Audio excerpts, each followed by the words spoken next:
Hey, Gavin. Hey, Louie. I had a thought about, I was listening to last week's episode, or the last episode, and I was like, the last one, the final. The last episode ever, guys. I had a thought, like, I really whiffed it on your drag name. Something came to me, and I just want to, like, say it right now. Okay. She's giving, she's having, she's Gavin. Well done. I love it. I love it. Isn't it great? Yeah, I don't have anything for you. Yours was great, though. That's like the gag. I was like, fuck. I played it for Dan, and he was like, beauty queens don't weigh in, Gavin. He's not a boxer. And I was okay. I'm livestock, okay? That's what I am. Hi, everyone. Welcome to the Mixed Reviews. We are a film podcast where we take a film subject, such as an actor, director, or a mini genre, and we take the good, we take the bad, we look at the entire history, and there you have the facts of movies. The reviews that are mixed. The reviews that are mixed. But we do our best. We take 2 weeks on our subject, watch as much as we can, and then bring it back, and we get into the discourse, okay? Speaking of our last and final episode, we talked about pageant movies, had a bunch of fun going through the herstory. Beautiful gowns. Beautiful gowns. For the first time, movies completely full of beautiful gowns. It's full of beautiful gowns. And so much more. We asked you guys to go online and vote for your favorite pageant movie, and it was a close race, honeys. In last place was Smile with 9%. That was Gavin's pick. I will say, I got a message from someone who said, I can't find it anywhere. And I was like, you gotta search high and low for her. Yeah. Okay. The unfortunate thing about Smile is, and I mentioned it in the episode, it is sort of a lost classic. It's just sort of waiting to be rediscovered. And somebody, Criterion, maybe, just put it out. Wink. Wink. All of our connections at Criterion. Yeah. We're very connected. Yeah. Hi, Mr. Criteria. Yeah, exactly. I believe his name is Craig Criteria. Mm-hmm, yeah. Mm-hmm. I've got something that fits the criteria, babe. But that was Smile. The Queen came in at 18%, and then the top two, okay? Drum roll, please. It was a battle royale, but Drop Dead Gorgeous, my pick, came in at second. At first runner-up with 35%. And Miss Congeniality, she is more than Miss Congeniality. She is the winner, babe. 38%. I loved everyone sending their GIF reactions, and just like, that's like the essence of these movies, though. Both Drop Dead Gorgeous and Miss Congeniality are just full of iconic moments. Wear the crown, be the crown. It's just so, both are classics and like standard bearers of the genre. And I would fully recommend too, if you do want to hear us talk about Miss Congeniality, we did an entire Sandra Bullock episode. It's actually a really great episode, in my personal opinion. And I highly recommend going. We talk extensively about Miss Congeniality there. If you want to hear us talk about its worst sequel, you can listen to our Regina King episode. So we've doffed our sashes and crowns to get into the discourse of Miss Congeniality. The Congeniality universe, the multiverse, has been covered on these reviews that are mixed. Okay, don't worry. So that's pageant movies. We had a lot of fun with that. But Gavin, we are rolling right along, ever inching closer to our 100th episode. Crazy.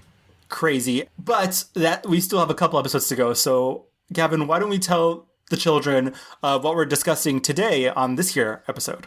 Today, we are doing the one and only, the infant terrible, the director of Spanish cinema, Pedro Almodóvar. The most stylish fucking movie maker that comes to my mind. Like, when I think of Almodóvar, I think style, honey. Like, it is style. It's funny because my boyfriend is a huge Pedro fan, and I did attempt to get him on the show. He is a former film critic. And he was like, no thanks. Have fun with your little show. He said, I am busy in the living room playing my video games, listening to opera. 100%. Wow, you really called him out. You got him. Hey, Dan. Love you, girl. But I was saying to him, I'm very nervous. You pitched me on this. We've talked, pretty much since we launched this show 4 years ago about doing an Almodóvar episode. And I was like, his fans, me included, when you talk about the stuff that you love, the stuff that's really good and really amazing, it's like talking about Hitchcock. And delving into this episode, doing the research and watching the films, I would say, like, he is like Hitchcock. I would say that he is, it's not like someone like Brian De Palma, who's been doing Hitchcock for 40 years, which is not a slight to Brian De Palma. He would agree with you. Almodóvar is doing the type of stuff that I think Hitchcock would be doing if he were still around, if he were alive today. And he's making these like taut thrillers, these situation dramas, these family melodramas, and these kind of uncouth comedies. Oh, yeah. That other people wouldn't dare touch, and he's sometimes intermingling them and putting his own personality and spin on them. And it's a fascinating thing to watch because he is so good at turning on a dime, making something, going somewhere comedic when you're not expecting it, going somewhere really deep and dark where you're not expecting it. And I also think you sort of have to put yourself in the right place. I'm not saying like you have to walk into one of his films with any sort of, like, you don't have to do the research to go into one of his movies. I don't think you should go into any movies with having to do the research. But I do think sometimes it helps to know what you're getting into, because there have been Almodóvar movies that I saw that I didn't like, and then in rewatching them for this, I was like, oh, I see what I didn't love in that, and I was wrong. Right. So. I mean, well, it's like you can't go into, a cup of ice cream thinking you're getting vanilla and it's actually chocolate. Right. Like you cannot go into one of these movies thinking it's going to be like an easy breezy Sunday affair. Like, this is, grab a cocktail, get ready to like dive into your feels, because he's going to take you on a journey. His movies are so personal. There's a lot of sex. There's always, I think, a little bit of elements of horror, I think. Yeah. Because he's in that life is also horrific. Yes. Yeah, exactly. Like, he is able to take some really personal things and like kind of drain and like, I don't know, squeeze out all these like tiny little details that are like horrifying but campy and funny and like ridiculous.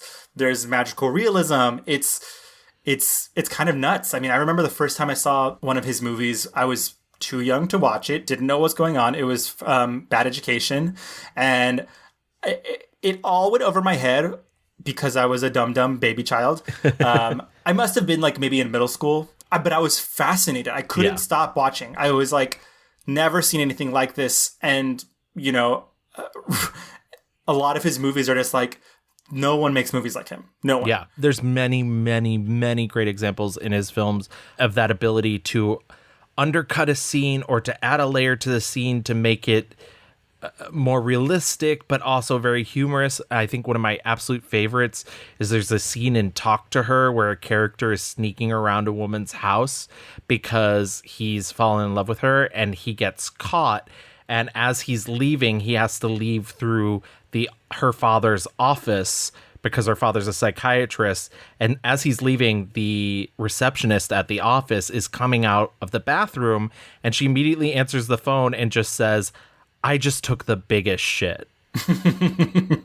Yeah, it's amazing. And it's this very tense scene until that happens. And then you're suddenly like, what the fuck? Right. It reminds me of like in A Bad Education when like the priest is like doing like the prayers, and in the corner is just like a drag queen character out of drag, but it's like super campy, basically like responding back to everything, where it's like, Father, pray for us, and she's like, oh yes, please, we need it now. Then like everything is just like she's literally just being like, yes, queen. And it's like this movie is literally about like horrific Catholic child molesters and shit, and this drag queen is just like cutting it all, because there is just this spirit that kind of he imbues with all of his characters. There is a Spanish sensibility that is kind of persevering through like Catholic oppression and like the diminishing and the expectation of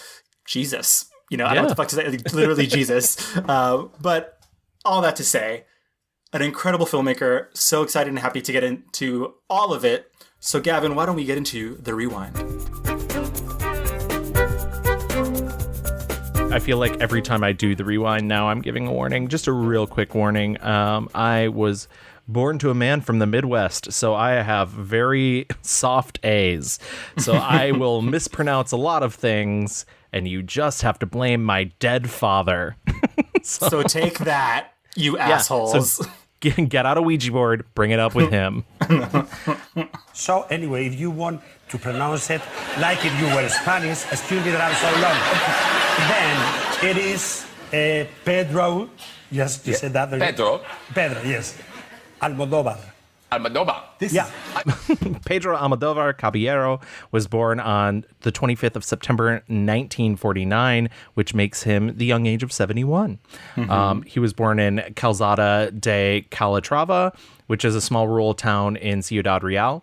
And he has two older sisters, Antonia and Maria Jesus, and one brother, Augustin. And you're going to hear about Augustin later because he becomes his business partner. His father, Antonio, was a winemaker, and his mother, Francisca Caballero, who has passed away, she passed away in 1999, was a letter reader and transcriber for illiterate neighbors, which comes up in at least two of his movies. When Almodóvar was 8 years old, the family sent him to study at a religious boarding school in a small city in western Spain. They hoped that he would someday become a priest, and his family eventually then moved there. His father opened a gas station, and his mother opened a bodega where she sold her wine. That's amazing. Love that. There was a cinema in this town, unlike his previous town. And he said that sort of became his real education, quote, much more than the one I received from the priest, he later said in an interview. And he said he was really influenced by the films of Luis Buñuel. There is a kind of holy trinity, as we said in the Catholic Church, composed by Luis Buñuel, Hitchcock, and Billy Wilder, among others. Right. But I'm a very big admirer, or I don't know if it's the general screwball, this kind of type of American comedies of 30s, 40s, Preston Sturges, all that stuff that I admire very much. But, you know, these three directors, I think they are like my three masters. Because he's getting this background, this good education, wink, wink. Wink, wink. In cinema, he decides he's going to move to Madrid in 1967 and become a filmmaker. Well, I was born in a little village in La Mancha. And after I moved up I left my family just to do my life. Yes. I left Madrid when I was 16. And then when I arrived to Madrid, I wanted, since the very beginning, to become a director. It's something that I didn't decide. I was born with that vocation. Yeah. Since the beginning, since I saw the first movie, I thought that I wanted to be involved in something like that. And then when I went to Madrid, I tried to study, but they were not film school. So I bought a Super 8mm camera, and I started making a lot of movies. And at the same time, I was working as office assistant in a telephone company. Like it was like a double life, but I need some money to live. The elephant in the room that we're not talking about is at this time, Spain was controlled by a dictator, Yes. Francisco Franco. We did an episode on Antonio Banderas. We touched upon this very briefly because Antonio's career really starts after the death of Franco. And you're actually going to see that with Almodóvar as well. But growing up, he did live under this oppressive dictatorial regime. Franco closes the National School of Cinema in Madrid, and so Almodóvar had no choice but to become self-taught. He gets himself a 8mm camera and starts making films. And besides making films, he also starts taking a number of jobs in order to support himself. He's also the administrative assistant with the Spanish phone company Telefónica. The great thing about Telefónica was that he only worked until like 3 or 4. And so he would spend his days there, and then he would go out at night and make movies with this 8mm camera. So he's able to stay at that job for 12 years. So in the early 70s, he becomes interested in experimental cinema and theater. He collaborates with this vanguard theatrical troupe, Los Gallardos, and he plays his first professional roles with them. And that's where he actually meets Carmen Maura, who becomes one of his very first muses. Icon. Full icon. Yeah. And they will have a contemptuous relationship, I would say. But in this early part, all love. Madrid's flourishing alternative cultural scene became the perfect scenario for Almodóvar. He was a crucial figure in La Movida. It's La Movida Madrileña, which is the Madrileñan movement. Yes. Which, I mean, it can't be like overstated how fucking oppressive Franco was, because it was super nationalistic. Literally, like, women were supposed to be wives, and that the fuck is it. Like, just controlling every single thing. And if you weren't being Spanish enough, you were, like, gonna get fucked up. Yeah. Almodóvar really benefited from, obviously, like, when Franco died, and there was, like, this flourishing of, like, weird, kooky shit, and people were finally, for the first time, able to actually express themselves freely. Yeah. And this coincides with the rise of queer culture. And the thing about queer culture in Spain at that time, because its reaction to this conservative, oppressive regime, it is very much not the sort of puritanical way that we think of queer reality. Like, oftentimes Pedro would talk about how nobody ever felt the need to quote unquote come out because it wasn't a big deal. It's like, you slept with men, you slept with women. I found one article where he said he was quote unquote bisexual until the age of 34. It's essentially a massive movement towards freedom and self-expression. He starts performing in a glam rock parody duo with Fabio McNamara. And he also starts working for major newspapers and magazines, penning articles and doing comic strips. These are all counterculture. They are certainly not meant to be taken seriously, but they are also very political. He published a novella, Fire in the Guts, and kept writing stories, which were eventually published in a compilation entitled The Dreams of Reason. So he does his first short film in 1974, and by the end of the 70s, his short films are starting to get shown in Madrid's nightclub circuit in Barcelona. The thing about his short films is most of them don't really exist anymore because they were for kind of private exhibition. Because he was only shooting on Super 8, there was no sync sound, and what he would do is he would travel with these films to nightclubs, and he would narrate them. That's fucking wild. Yeah, I love that. A lot of them are overtly sexual narratives. Two Whores or A Love Story That Ends in a Marriage is one of them. The Fall of Sodom in 1975. Homage in 1976. The Star in 1977. Sex Comes and Goes. And Shorts, which are 1978. He ends up making his first full-length film, Fuck Me, Fuck Me, Fuck Me, Tim, which is... Of course, naturally. It's a Super 8 film from 1978. And then he makes his first 16mm short, Salome. Salome you can watch on YouTube. It does not have any subtitles, but it is in Spanish. It's pretty easy to figure out what's going on if you do not speak the language. Who do we think Tim is from the titular Fuck Me, Fuck Me, Fuck Me, Tim? I mean, it can't be anybody boring. No, I mean, Pedro was like, I know what I'm going to do to get this guy in bed. I'll make an entire fucking movie. That's either very fucking creepy or a huge flex. So I fully wish I could find that film. That is another one that's like lost to the sands of time. I'm sure Pedro has a copy of it somewhere. Oh, Tim like made him sign like an NDA. He's like, this will not see the light of day, okay? Yeah. Tim Curry's like, no, thank you. Yeah, please. Tim Curry. It's Tim Curry. Almodóvar made his feature film debut in Pepi Lucy Balm. In 1980, it's also known as Pepi Lucy Balm y Otras Chicas del Montón. It's like loosely based off a comic strip. It was shot on Super 16 and then blown up to 35mm. The comic strip was called General Erections. It revolves around an unlikely friendship between Pepi, who wants revenge on a corrupt policeman who raped her, a masochistic housewife named Luci, and Balm, a lesbian punk rock singer, played by very famous Spanish musician Alaska, before she was a famous Spanish musician. I did not know that was Alaska. Yeah. Wow. The original. I just saw the movie today. I was like doing a little research on it, and people were like, this is like his John Waters moment, right? Because I as I was watching it, I was like, oh my God, this movie is so crass. It's so like nasty. And this is probably a good time to say there's at least like 8 Almodóvar movies on HBO Max. Yes. It's probably the one place that has the most Almodóvar movies that you can go find.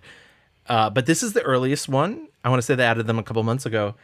When they added them, I genuinely was like, they added Pepi Luci Bomb is the one that I was like, not like Labyrinth of Passion or what have I done to deserve this? Like Pepi Luci Bomb is the, but yeah, it is. It's very early and very, like the technique is still being refined. She's loosey goosey for sure. Yeah, she's is she polished? No. Is she kind of fun? Yeah. I mean, it's weird as fuck. This to me is like, he was like, I'm gonna fucking rage, okay? Like, let's rage against the machine. Like, it's shitting on capitalists, shitting on boring fucks who, like, want women to look a certain way and be boring.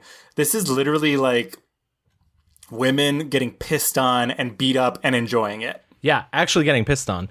Literally. What's really interesting, too, culturally about Almodóvar's earliest work is, and he has said this many times, they're political in the fact that they are solely, Franco doesn't exist in them. They're solely existing in a Spain that is absent of Franco. He has said that his characters, even if they're older, are all born, at least from Pepi Luci Bomb to Tie Me Up, Tie Me Down, after 1977. They are all the Movida movement. They're all, and he said the greatest act of politics was just by ignoring all of the norms that would have occurred during Franco and making a reality that never even experienced him. And I think that's really fascinating because it's political by omission, right? Which is, so it's not. They're political films, but they're not overtly political. They're not solely about their politics. Right. I didn't get through a couple of the movies, but I watched Live Flesh, and I was like, oh, he's mentioning Franco. Like, it's literally, like, kind of... That's sort of the second wave of Almodóvar. Right. Oh, absolutely. Yeah. But, like, he is explicitly being like, this is the way things were, and here it is now. And, like, that whole movie I thought was kind of fucking weird. But at the end, it's very much like... Look what we can do now. Look at, there's so different, which you're right. Like, I never really considered or realized, like, they don't talk about the oppression in any of his movies, really. Absolutely. And I did, before we move on from Pepi Luci Bomb, but you're right. Very John Waters, very Multiple Maniacs, very that era, that sort of cheap. He said, looking back on it, he says he thinks of it fondly. And he said, quote, when a film has only one or two defects, it's considered an imperfect film. While when there's a profusion of technical flaws, it's called style. There you go. That's what I said joking around when I was promoting the film. But I believe that to be closer to the truth. That movie was made on 400,000 pesetas. And that money was raised actually by Carmen Maura, who... Wow. Was like, I'm interested in your work and your vision, and I want to help you out. And she plays Pepi in the movie, I guess I should say, starting a long career with him. Well, yeah, we will see her again, Miss Maura. In 1982, he makes Labyrinth of Passion, which focuses on a nymphomaniac pop star, Sexilia, played by Cecilia Roth. Who falls in love with a gay Middle Eastern prince. I've seen a lot of critiques of his movies being like, the storylines are so sprawling, there's so many people, and to that I say, grow up, okay? Yeah, exactly. Have fucking fun. Like, I think he often gets the same complaint about the fact that a lot of his narratives are really play around with time and play around with reality, and you're not always necessarily sure what you're seeing is the real thing. But I don't find his stuff overtly confusing. I've never watched it and been like, oh, where is this supposed to be? I mean, I think the one that ends up playing, and we'll get there, but the one that ends up playing the most with that format is Bad Education, which contains multiple flashbacks with people in different roles, and then also scenes from a movie, but also scenes from a fictionalized version of that movie. And I mean, of course that can get kind of like wait, which reality are we in at the moment? But it never takes away from the film for me. In fact, it makes it more interesting because then you become more invested in trying to figure out where you are and who's doing what and what's motivation at what time. I don't have that feeling of being sometimes blocked. If I'm completely like, let's say, 3 stories, what I do, and sometimes I did, is just to mix the 3 of them. Oh, wow. To select the best part of the 3 and put it together. Sometimes it works. He like kind of makes a movie almost every year in the 80s, right? Absolutely. I mean, the early part of the 80s, he's very busy. Dark Habits comes around in 1983. He was approached by a multimillionaire who wanted to start a production company and make films starring his girlfriend, Cristina Sanchez. He agrees to make this film, Dark Habits, based off this Almodóvar script. But Almodóvar realizes Cristina Sanchez is maybe not the best actress. Uh-oh. So in that case, he's like, I guess I gotta beef up all the other roles. And so he really adds all these roles. But, and stop me if you heard this one, Dark Habits is a movie about a lounge singer who has to go hide in a convent. Wait a second. Does that sound like something else? Something else that maybe uncredited stole that idea and then offered Almodóvar to direct that movie? Stop. Oh, yeah. I can. Wow. So Almodóvar was actually offered to direct Sister Act in the 90s, and he turned it down. He said, I've made this movie, actually. Yeah, he's like, I think I made this movie, except in mine there's a tiger and heroin. There's no heroin here? I'm out. I'm out. I really like Dark Habits. Dark Habits is a little all over the place. I know a lot of people who find the sort of all over the placeness of it a little off-putting. They think it's, kind of a bit of a mess. I actually think it's so funny and so much fun, and then ends in a very tragic way. And I don't think you get that sort of melodramatic tone shifting, or you certainly wouldn't in an American version. Once again, Sister Act. Dark Habits ends up premiering at the Venice Film Festival, and lots of people were like, you can't talk about Catholics this way. But what about Jesus? And it ends up becoming a modest commercial and critical success. But he does get labeled the enfant terrible by the Spanish cinema. His next film, 1984, is What Have I Done to Deserve This? Carmen Maura returns to star. It's very much inspired by Italian neorealism, but it's also a comedy. It's got lots of jokes about pedophilia and sex work. There's a telekinetic child in it. He said he took the telekinetic child from Brian De Palma's Carrie, but there's an old saying in Spain, which is to steal from a thief isn't a sin. And Brian De Palma's done enough thievery in his career. So take that. 1986 comes Matador. Matador centers around the relationship between a former bullfighter and a murderous female lawyer, and both of them finding sexual fulfillment through the acts of murder. This Matador through murdering bulls, and her through actually murdering people. We love murder. Okay, so it definitely draws from a lot of the sort of natural style of some of his earlier stuff, and certainly from the humor, but this is the first one that starts to feel real dark, starts to move heavily into the darker thing. Antonio Banderas is in it, playing the role of Angel, who is a man who, after he attempts to rape somebody, falsely confesses to a bunch of murders because he is psychically seeing them. Of course. And his religious mother, and there's so many different other people in it. What I liked about this movie, and there's tons of references to older films in this film, essentially, but what I liked is it really reminded me of like an Italian giallo film. It had a lot of those really, I think it's where he first starts really moving towards really striking colors. I mean, he's not quite there yet.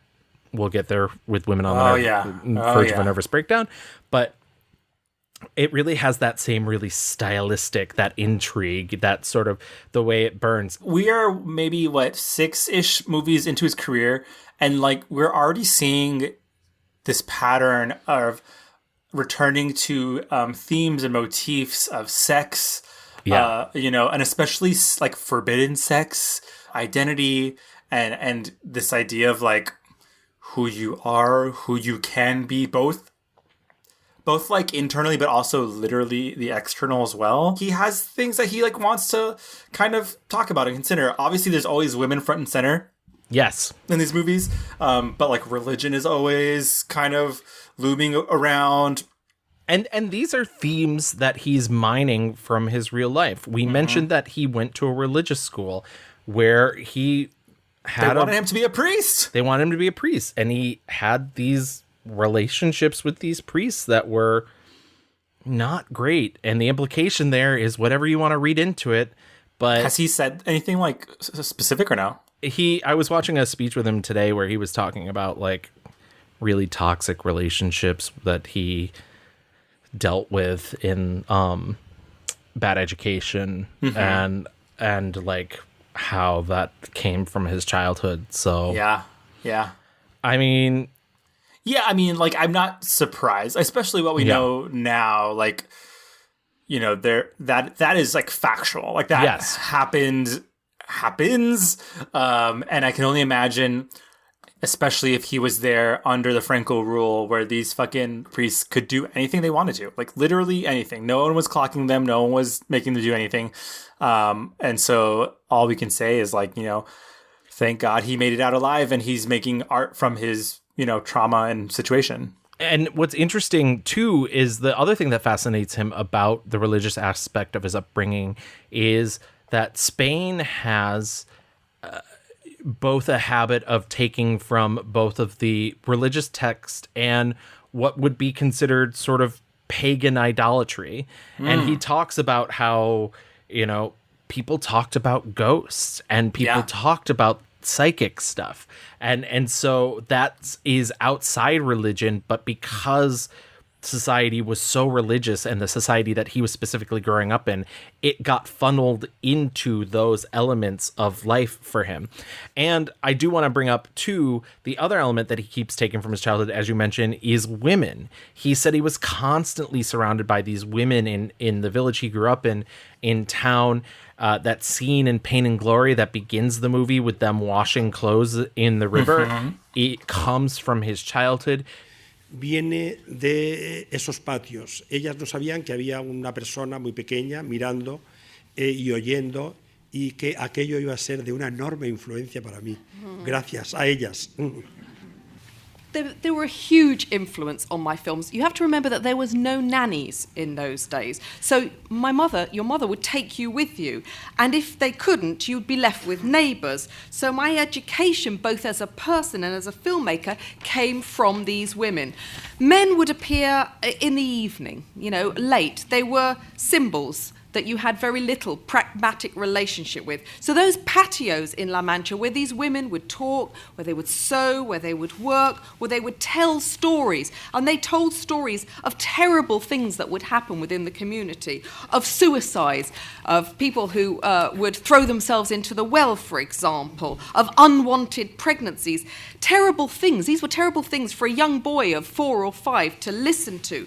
But I would hear them sing about life. And those stories are around the origin of fiction. Those stories became very, very influential to me in terms of how I craft and make my films. And those stories of the terrible things that happen in the village, I folded into films like Volver. So the education I had in the patio in La Mancha, listening to my mother and those women, as a small person, watching and being part of that, has been a huge influence on me as a human being and as a filmmaker. Right, and a lot of those like taboo subjects where it's like it is so taboo, like you said, you know, incest, pedophilia, you know, the divine, but also like kind of breaking down the divine. Like it is taboo, but like he's coming from a place where it's like, no, I heard people talking about this. This was part of my childhood. And so it's kind of like bringing that to the forefront of being like, yeah, young women are raped by their fathers and, you know, have children. You know, there are cousins who end up together. Like this is like stuff that does happen. And even though it's taboo and like very fucked up, it's reality, even though he is making movies that I would say are not like realistic. He's taking these real situations, but making them into the absurd, and like Right. also showing us that like life is absurd. And what's interesting too about those things, about those taboo subjects, oftentimes people consider the crime is talking about them and not the actual act Right. of, Right. which is the real crime. Yeah. There's this gross conflation with, oh, well, you shouldn't talk about that. Right. Well, Why are we you shouldn't- showing this? Why would you do that? Where you shouldn't be mad at the person exposing that. You should be mad that it happened. Right. Like after A Bad Education came out, it wasn't like we need to fucking investigate the Catholic Church. Right. You know, or I mean, on all of his movies, when these like literally pick a movie and there's a man trying to fucking rape someone. Yes. Like there was no like internal like thought process of like, oh, the men in Spain need to fucking like figure their shit out. But like, it's just like, oh my god, what a horrible movie for like showing this. It's funny. I did find an interview with him where he was talking to the interviewer, and the interviewer kept being like, "Oh, you know, this European is this like a European sensibility about sex?" And he's like, I don't know if it's a European sensibility about sex, but it's the Spanish. You know, well, my movies are Spanish and in any case very personal, because it doesn't mean that, you know, Spain is like that. Spain is something very special compared to the other countries. I mean, Spain, for example, is just the opposite what you can imagine to England, to Germany. I mean, we are close to Italy, but this is something very special in Europe. I don't know, we can't talk about an European sensibility. But what is true is that we work there in a different way and so on. And 87, he follows Matador with Law of Desire. And Law of Desire is his first, like, full on, he creates it top to bottom, because what happens is he strikes out with his brother, Agustin Almodóvar, who I mentioned earlier, and they start a production company called El Deseo, Desire. And he's essentially, what they're doing is they're solidifying the fact that Pedro Almodóvar will make movies on his terms and Right. on his terms alone. He is not going to be responsible to a financier. He's not going to be responsible to a movie studio that doesn't give him final cut. He will make the movies the way that he wants to. And because of this, Law of Desire becomes sort of his first kind of adult, more serious sexual melodrama. It's a film about a complicated love triangle between a gay filmmaker, his trans sister, played by Carmen Maura, and a repressed, murderously obsessed stalker, played by Antonio Banderas. He has said this is his favorite role Antonio has ever played. Wow. And in presenting this love triangle, he really wants to inject this film with a Spanish sensibility about queerness. Oftentimes you see Pedro Almodóvar addressed solely as a gay filmmaker. He takes umbrage with this because he's not just solely a gay filmmaker. He is a human being who makes movies about many people. But in this particular case, this is a movie in which there are gay characters in society, but society isn't about, like, it's not about shaming them. It's not about they have to come out, and it's a whole thing. Antonio Right. Banderas, when he first meets this filmmaker, he's like, oh, I don't have sex with men. And then he just goes home with him. and it's this very sort of liberated way of dealing with these sexual issues. Of course, things go off the rails, but Law of Desire, very beautiful movie. It made its premiere at the Berlin Film Festival in 1987, and it won the festival's first ever Teddy Award, which recognizes achievement in LGBT cinema, and it becomes a huge art house hit. Which sets him up for the big one.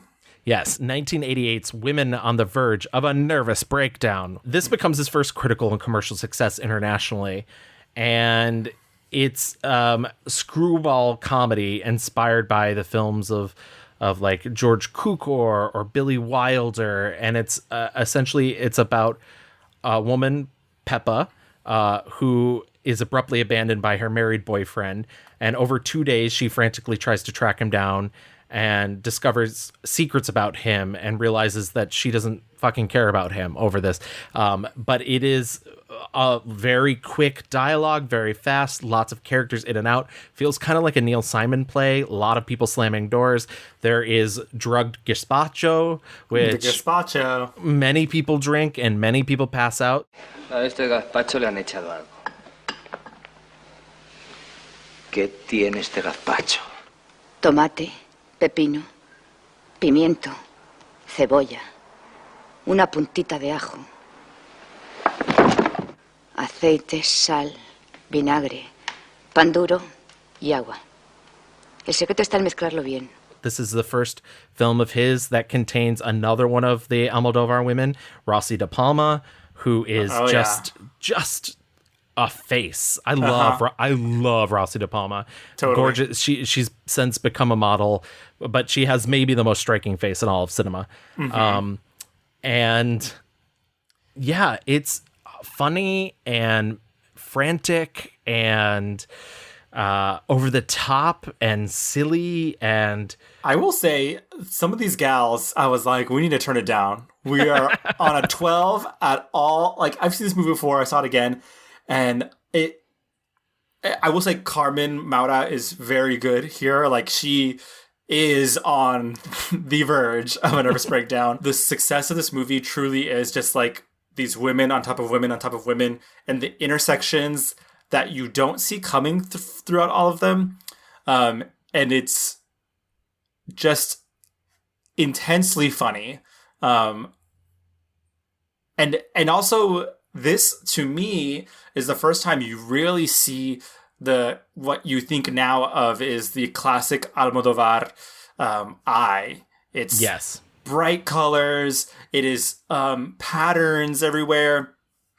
From things that are so mundane, like the telephone is beautiful, the lamps are beautiful. Like, it's just like I don't know who the fuck does his set designing, but like it is always just so striking, so beautiful. And it really starts here with this movie. So one of his earliest partnerships with Jose Luis Alcain, who is a cinematographer, and he really, brings that saturation into it. I believe in the Antonio Banderas episode, we said, or I said specifically, Almodóvar owns the color red. Everybody else is simply just renting it. Correct. And that's really, the reds, the blues, the yellows, all those primary colors are there. I say this as a colorblind person. They're so striking. And it's just fascinating to look at. But it becomes a hit in the US and makes over 7 million here alone. And suddenly he becomes a name in the American audiences. It wins 5 Goya Awards, which are essentially Spain's Oscars, and it's nominated for Best Foreign Language Picture at the BAFTAs and the Golden Globes. He gets his first nomination for Best Foreign Language Film at the Oscars. Casual, no big deal. And like a million years later, they would make it into a musical. Yes. She was kind of a flop, but... Sorry, Patti LuPone. Also, the film has Chus Lampreis in it, who has another great face, if you look her up. She unfortunately passed away in 2016.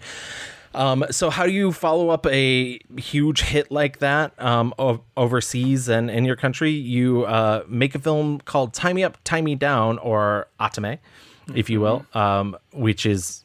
we talked about in our Antonio Banderas episode. It's about a psychiatric patient who kidnaps a porn star in order to make her fall in love with him. This is the first movie that he does with Victoria Abril, who kind of becomes one of the new faces of Almodóvar's universe. I was watching High Heels last night, and I was like, she has such a tiny head, but such enormous lips and enormous eyes. She's kind of a cartoon character.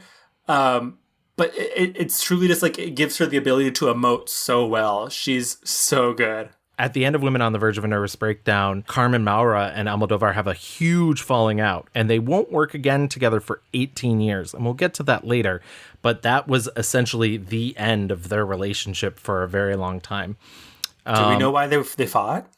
It seems that he's not the easiest director to work with, I will say, if you're an actor. It sounds like he's very into rehearsing, very into you doing it exactly the way he wants you to do. I For as much as I love Almodóvar, I do think combative directing is not the way to go. I don't think you should make anybody on set uncomfortable or stressed out. But I understand it, and he is an artist, so like I can't knock him for his process. The director should be a friend, a boyfriend, or even girlfriend, or a father, mother, a psychiatrist, and sometimes should be an executioner. It should be, and we are always a mirror for the actors. But it sounds like it's personal issues based off of that. Right.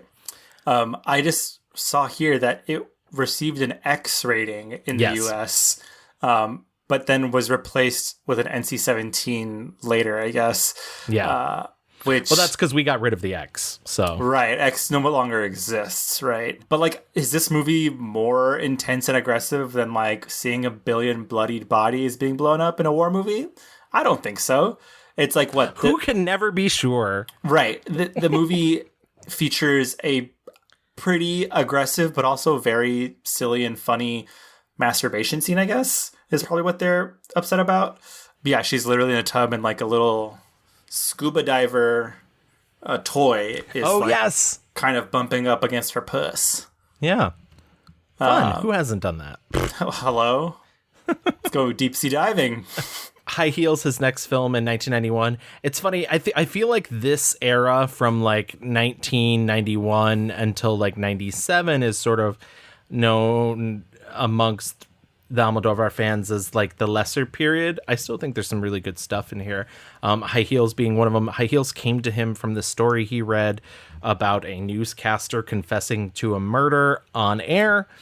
He writes a whole movie about it, but he decides to make it a mother-daughter melodrama, basing it off of The Legs of Stella Dallas and Mildred Pierce and Imitation of Life and Autumn Sonata, which he actually references in the movie. This is maybe one of the first big, like, actually referencing a film in his film. One of the other things about Almodóvar films, especially when you move into the late 80s, early 90s, is they start to feel like musicals, but they're not.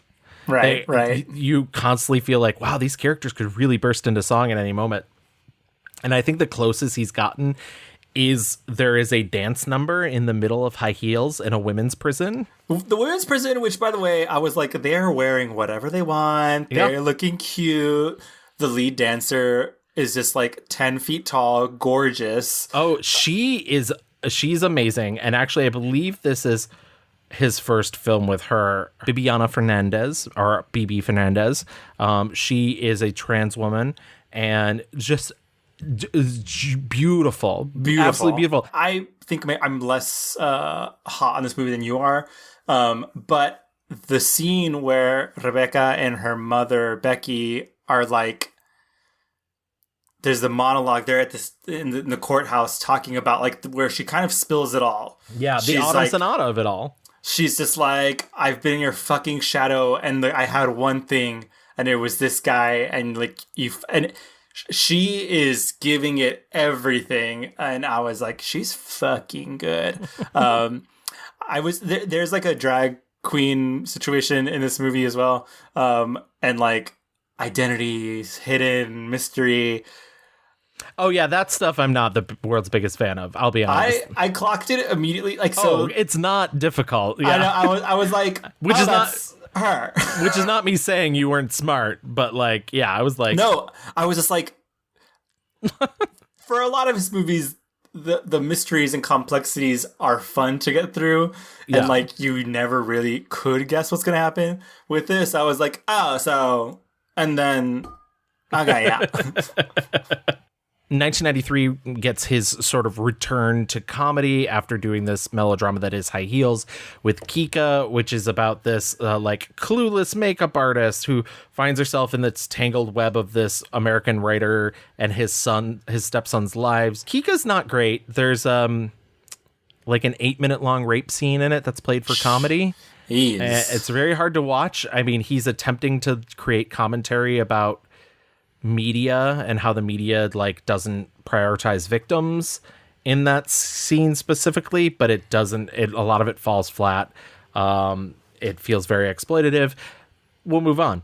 1995's Flower of My Secret, which moves back into melodrama, is about a romance author who's decided she can no longer write romances. She's in a loveless marriage. She's written a new book about a woman who has murdered her husband after he attempted to rape their daughter and is hiding the body in an icebox. Okay, well, that seems familiar. Yes, exactly. So that'll come back. And I really liked Flower of My Secret. Once again, it's considered sort of lesser Almodóvar. Flower of My Secret really felt like a dry run for Pain and Glory. It deals with a lot of similar things. And the main character, played by Marissa Paredes, it's almost like 20 years before he made Pain and Glory, he was still finding a way to like tell his story through women and using a woman protagonist instead of using himself. 1997 brings Live Flesh, which is Almodóvar's first adaptation off of a novel of the same name. It's about a man who's sent to prison after crippling a police officer, and he's seeking redemption after being released years later. Redemption through fucking. Yeah. It's the first movie in which we get Penelope Cruz in an Almodóvar movie. We see Javier Bardem upgraded from bit player in High Heels to being I one clocked of the... him. Yeah, he's the cameraman. Yeah. Being one of the lead officers in this film, the officer who's actually paralyzed by a bullet. I don't have any particular love for this movie. I actually think it's I don't think it's plotted very well in all honesty, and I think it's his ugliest film. I'll even say that. It's like lots of browns. It's that period in which everybody was like, Europe is brown. Yeah. And I was like, what?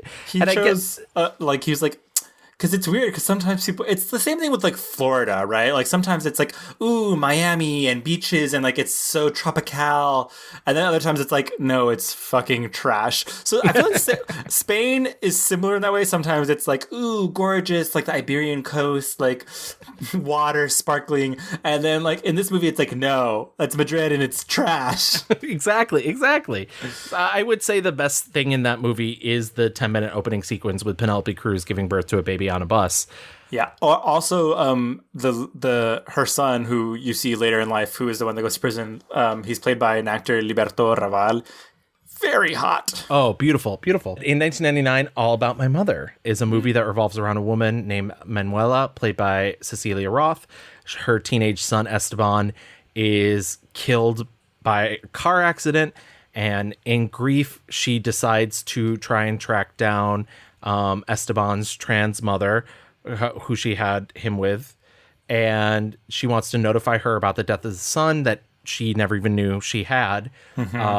And on this course of trying to find her, she encounters an old friend and meets up with a pregnant nun played by Penelope Cruz, and also ends up befriending an actress who is actually the woman that her son was attempting to get an autograph from when he was killed by a hit and run driver. This movie is next level. Sounds complicated, right? But honestly, it's not. It's gorgeous. It is melodrama, but it's also comedy. It's camp. It is high camp. Everybody is so fucking good in this movie. Cecilia Roth, especially. She's just really amazing and giving it her all and just very emotional. This movie, I think, really begins a lot of the, like, he's really interested in, like, autonomy over your body. Yeah. And, you know, he obviously has a lot of trans friends, and he was really big into the queer community. And if anyone has seen Veneno, like, knows how important, like, culturally, like, you know, the trans community was in Spain for the underground indie community and queer culture. And like he, as we're getting to the new millennium in the 2000s, a lot of his movies not only include trans people because they've been in his films before, but are talking about, like, you know, the idea of like modifying your body for purposes, like not only like because I want to be this person, but also but turn that into horror, but then turn that into comedy, but turn that, like, so there's a lot of this idea of, like, you know, your hair changes who you are, your breasts change who you are, your ass, like everything, and that your identity, it's really like this huge fuck you to gender, and like your identity just has nothing to do with your body, right? Like it's kind of like a mind fuck, just because he's taking the idea of like transness to like an extreme level. It's not just trading your body to be someone else, it's like trading your entire life. It's this Rubik's Cube of just like, it's really easy to like just kind of get high or drunk on one of these movies and be like, fuck, whoa, like, but this movie's gorgeous and beautiful, and oh god. One of my favorite scenes in the film, because a lot of the film also takes place surrounding a performance of Streetcar Named Desire, and at one point the show can't go on that evening, and Agrado takes to the stage to tell her life story, and it's funny and it's dark, and she culminates this story with her personal philosophy, which is you get to be more authentic the more you become like what you dreamed of yourself. Fuck me up. Literally, like, sit with that. Just the idea of like becoming your authentic self, breaking out of like expectation, saying fuck you to society, and also, I mean, it's just a beautifully made movie.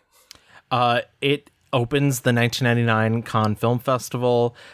Almodóvar wins both Best Director and one of the jury prizes. Critical reception is huge, gets 67 million worldwide.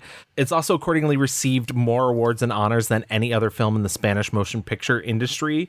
It gets him his first Academy Award for Best Foreign Language Film, which is very funny because Penelope Cruz and Antonio Banderas present it to him, and they actually have to drag him off stage as they start to like play him off.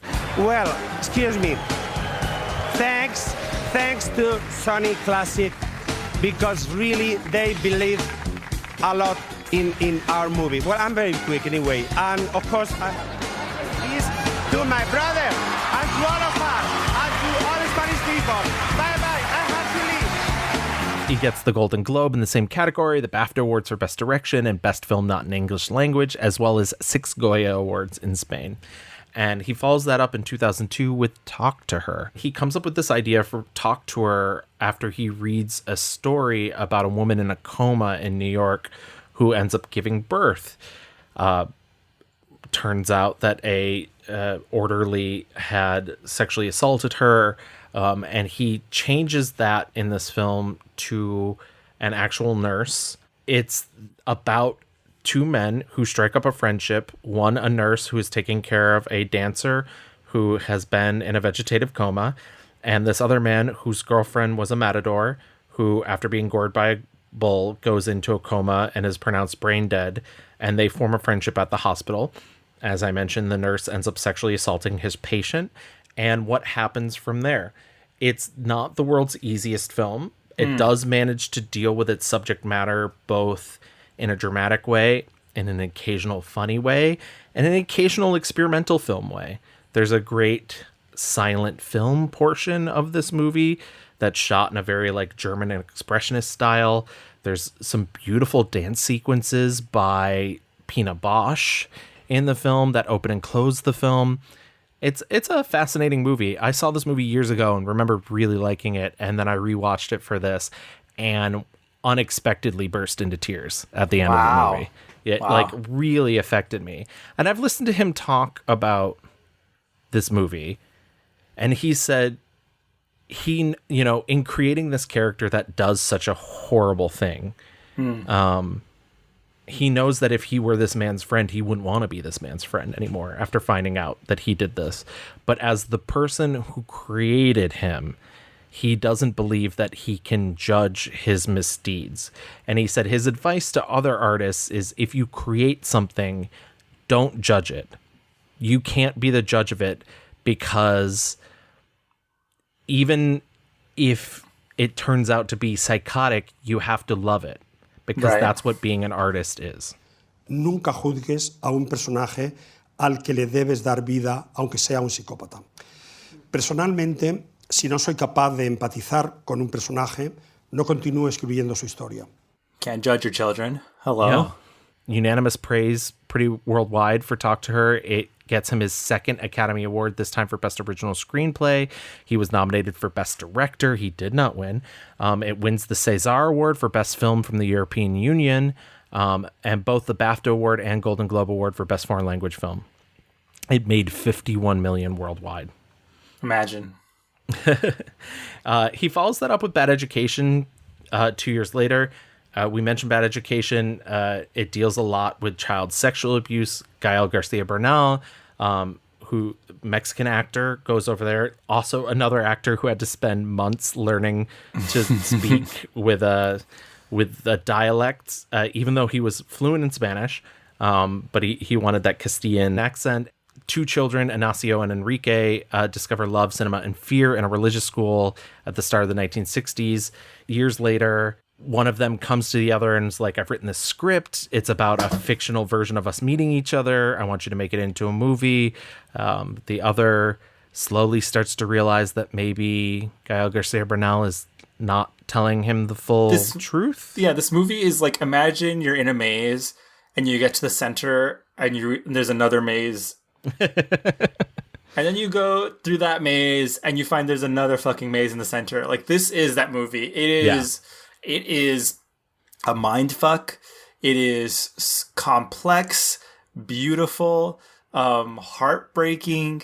I think the casting of Gael is kind of genius because Gael is this gorgeous, lithe, gender bending, like, can be very feminine, can be masculine. I've seen it now like 3 times and I love it. I think it's just like, it's quintessential and it's super fucking gay, super campy, but also it's like treating this like really horrible subject matter and just trying to like take the piss out a little bit, like saying, you know, these fucking priests are just human beings. And even though like these characters are dealing with like the horrible things that, you know, happen to them, there is still like, I love the idea that these kids were like entranced by these beautiful movies with like beautiful actresses. And there is that spirit of like, you know, queer people who find the romance in life, even though they've been like mistreated so awfully by people in power. You know, to be able to find like, there's a moment where he wants to play this trans character, and just to like kind of a note, a lot of in Spain, like especially at the time, transvestites was interchangeable with drag queens. Yeah, well, it's funny because at around the time of All About My Mother, the Spanish press labeled Almodóvar transvestite obsessed, which was like, didn't sit well. It's hard, and I would urge, especially my American listeners, I guess, like, the culture is just different, and like and not to say like there hasn't been like changes in Spanish culture about like labeling a drag queen versus a trans person, but I would say, especially these movies that are set in the time period they're set in, like, there was no luxury for that kind of like difference, and so like even if you're watching the movies, obviously you're like reading the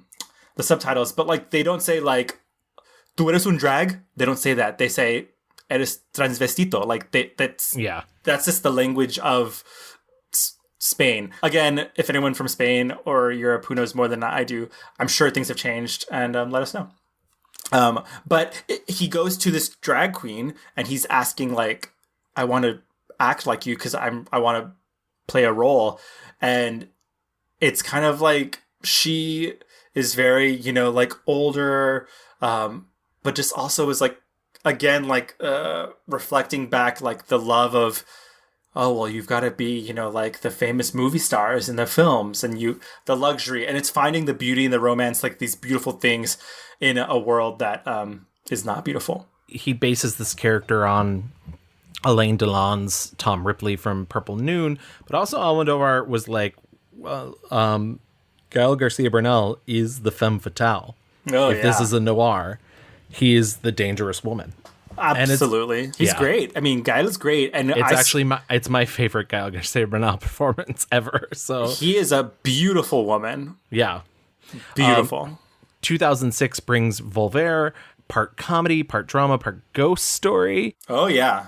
Penelope Cruz is in this marriage with this man, and she gets home one day and the daughter has murdered the man because he attempted to rape her daughter, and she hides his body in a freezer.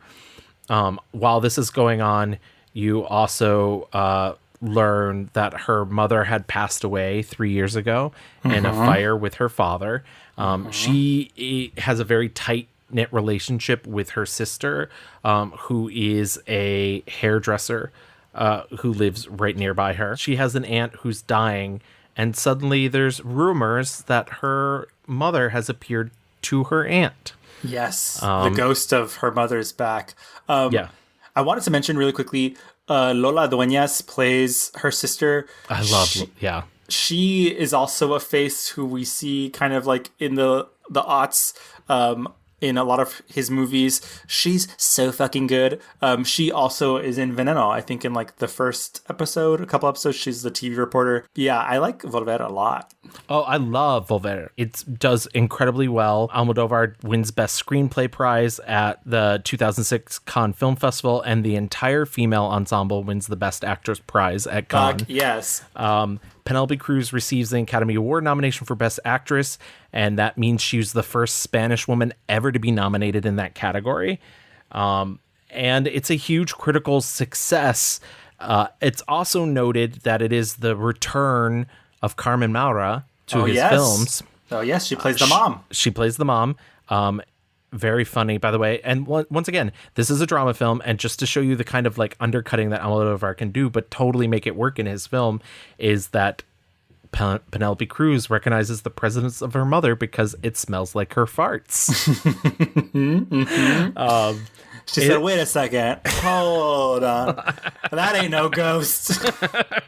I will say, after Volver, years later, I want to say 2016, some interviewer asked Carmen Maura if she was ever interested in doing another Almodóvar film, and she said, you know, he's a really intense filmmaker, and she's sort of interested in working with less intense people. And Agustin Almodóvar tweeted at her, "Don't worry, we won't call you." Whew. Agustin said, I'm about to clap back. He said, don't worry, Pedro, I got it. Broken Embraces comes out in 2009. This is the only film I didn't really revisit for this. I did. It's like a complex, it's a romantic thriller. It mixes past and present film within a film. It reminds me of Bad Education and Pain and Glory, except I think those two films are more well done. Oh, I do want to mention, by the way, in Volver, Penelope Cruz wore hip pads to have a bigger butt. Yeah, love that. Almodóvar was like, "You're too perfect. You need. You're not a real drag woman." queen. It did receive an Academy Award nomination, and was nominated by the BAFTAs and the Golden Globe for Best Foreign Language Film. But yeah, that's Broken Embraces. It's not bad. It's just like he's done this and he's done it better. Yes. And I will say, like, I mean, that's sort of how I felt about Flower of My Secret, though I do highly recommend going to go watch Flower of My Secret. But I was like, oh, I've seen him perfect this. Yeah. 2011 brings The Skin I Live In, which is his second adaptation. It's based off the French novel Tarantula. He said, let's get ooky spooky. Yeah, it is essentially his only straight up horror film. It's, takes a lot of references from Eyes Without a Face, from Alfred Hitchcock movies. It's got a little Giallo in it. It's got a little David Cronenberg in it. Some early sound like Fritz Lang, F.W. Murnau, and I would actually say, and I haven't seen this around a lot, but I would say some James Whale, because it's definitely got some Frankenstein undertone. I mean, first of all, I've seen Antonio Banderas' character in this sort of equated with Cary Grant in Alfred Hitchcock movies, and I absolutely get that. But I also see a lot of Colin Clive and Frankenstein in that like sweaty sort of, and like honestly, that couldn't be helped because Colin Clive was an alcoholic, but like in that sweaty, obsessive, like wide-eyed. It's a truly great Antonio Banderas performance, first of all, but it's a film. It's the first time Antonio Banderas and Almodóvar worked together in 21 years, not because they were feuding, but because Antonio was having his American film career. Right, because Antonio was a Hollywood star. It's a film about a deranged doctor who's developing a new special skin, who also kidnaps a man who sexually assaulted his daughter and forces a sex change surgery on her, and then becomes her lover. It's fucking... I watched this because when Pain and Glory came out, I wrote like a primer for the Post, and I had not seen this, and I was like, I wanted it to get like all the genres. Yeah. And so I watched this, and I was like, oh my God! Like, it's just the body horror of it all. Yeah. But again, this is what I'm talking about, like, talking about body horror, and oh no, please come I back. think in the hands of someone else who has not made other movies about trans people, like, this would not work. It's hard. Imagine in the hands of a fucking conservative human being about being like forcing sex changes on people. Yeah. Like, that is some very murky waters that, I mean, and talk about taboo. He's like, oh babe, I've made the movies with, you know, trans folks that it's not even about that at all. And here he's going even beyond, and the idea of like punishing a rapist with a sex change, that is... And holding them and torturing them for years, too, nonetheless. Yeah. It's funny, I saw this movie in the theaters and didn't like it. And I rewatched it for this and really liked it. But I also think that there is... I think there is an understanding when it comes to his characters that, like, he clearly gets the trauma that a sexual assault causes. I mean, if you look... If you look at Volver, if you look at Bad Education, if you look at this, if you look at Talk to Her, like he totally understands it. So he's certainly not making light of that. Right. And he's literally coming at it from a horror angle. So like, these elements of horror. That's what I'm saying. So he's taking these things and like the lens for which he's sending it to us. It's like, oh my God, like this, I guess it would be a horror version of an Almodóvar film. And it's funny because I think when I first saw it, my brain wanted to moralize and wanted to be like, who am I supposed to feel bad for here? And the second time I watched it, I was like, I don't know if I'm supposed to feel bad for anybody. Right. I think we've cast judgment on all of these people. Yeah.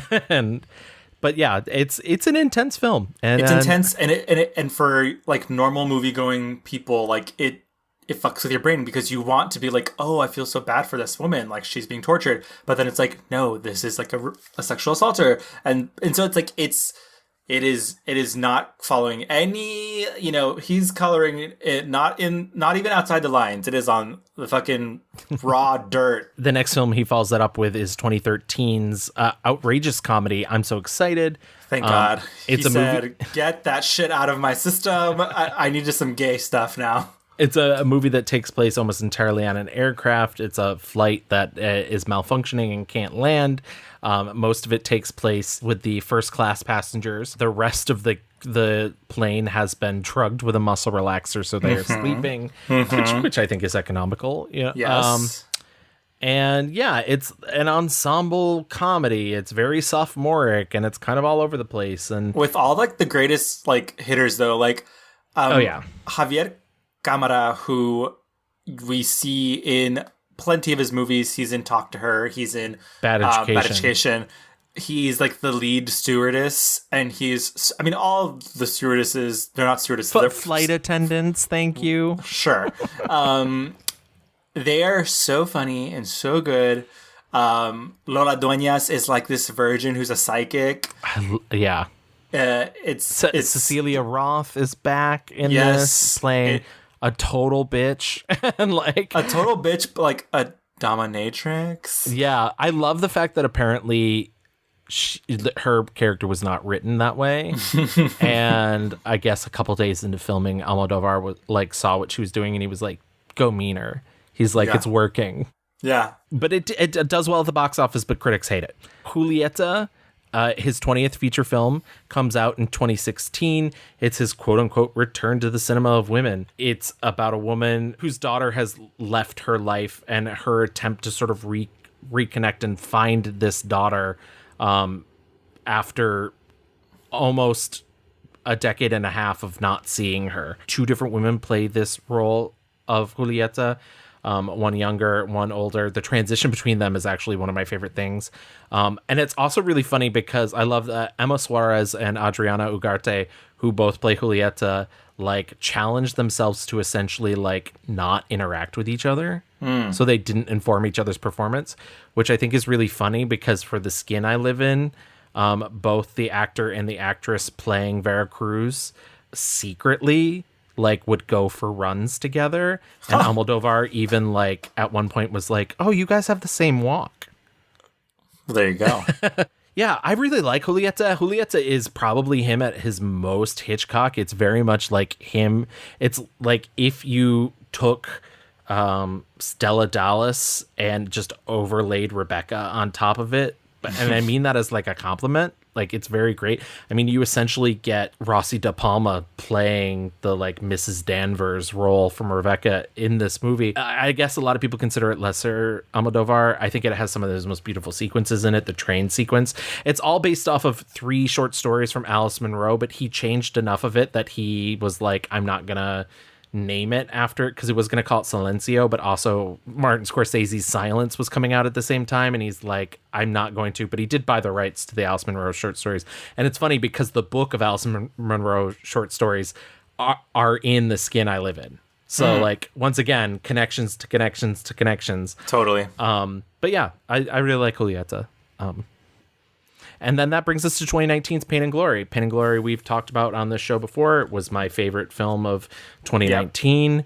Yep. Genius, masterpiece. Absolutely. Like, just loosely autobiographical. Antonio Banderas plays an aging film director who's suffering from chronic pain and writer's block. And the film is filmed with flashbacks to his childhood. Penelope Cruz plays Jacinta, his mother. I listen many people telling me that they don't see my mother when the young and the old mother appears. That all they see, their own mother. And of course, I was thinking about a love that it was cut in a moment that it was still alive. But the audience is not thinking about my biography. It gets nominated for the Academy Award for Best International Feature Film and loses to Parasite, which also then won Best Picture that year. So do you think you could share the wealth, Parasite? Hello. I mean, truly one of my favorite like film going experiences easily of the last 10 years. Just, God, this movie fucking like rocked my world. Like, Antonio's so good in it. It's tender. It's romantic and beautiful, but also like on the topic of Parasite, there's a moment in Parasite where everyone's like, whoa. That moment also happens in Pain and Glory where you're like, what the fuck?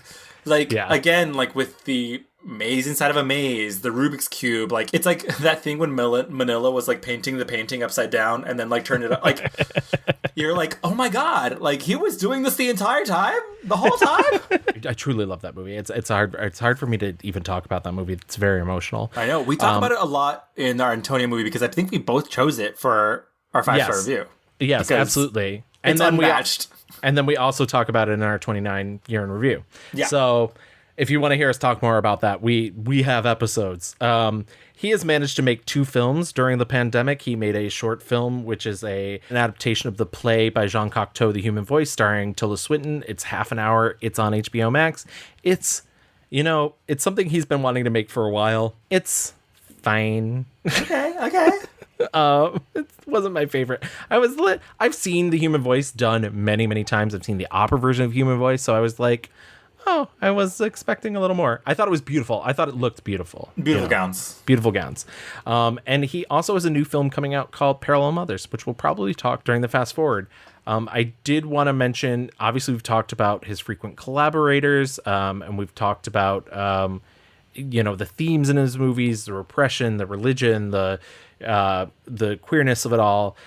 He is openly gay, and he has had a partner, Fernando Iglesias, since 2002, so almost 20 years. I have also seen interviews where he denies being with anyone.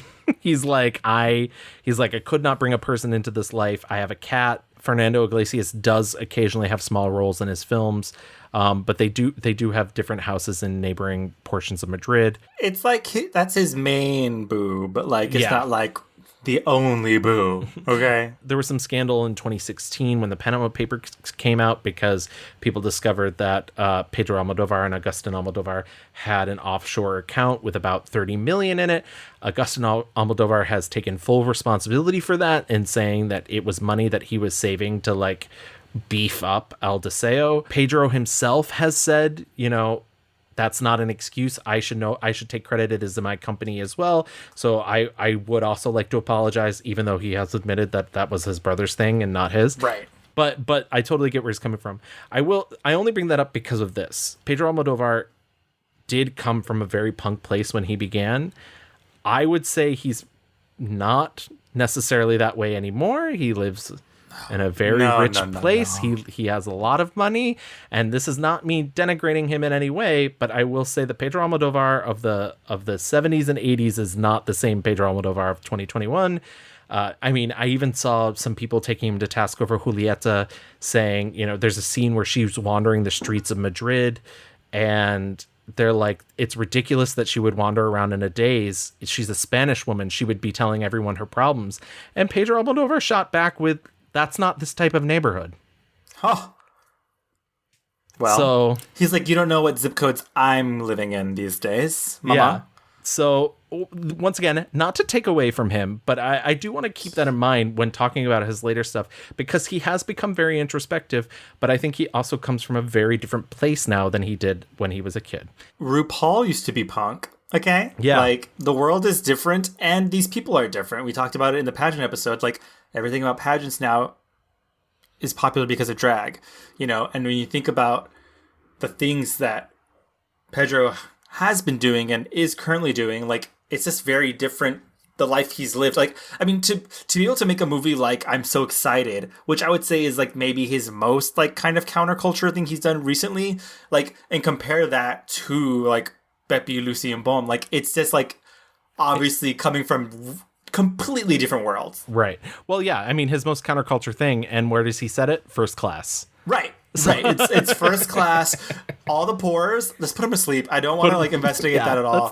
Let's not talk about them. That RuPaul comparison really hurt my brain, but you're not wrong. You're not wrong. You're not. It's like, I'm happy and glad that these punk hustlers made it. Yeah. But we got to keep them to task as well, like. Oh, yeah. Lots of opportunities for lots of people.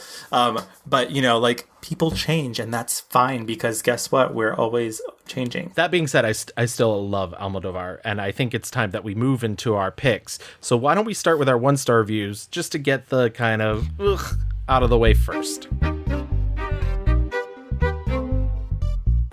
This is tough. I rewatched a lot of movies, and then I was like, oh, fuck, I rewatched because I wanted to watch these movies that I loved. And then I was like, fuck, I didn't really like...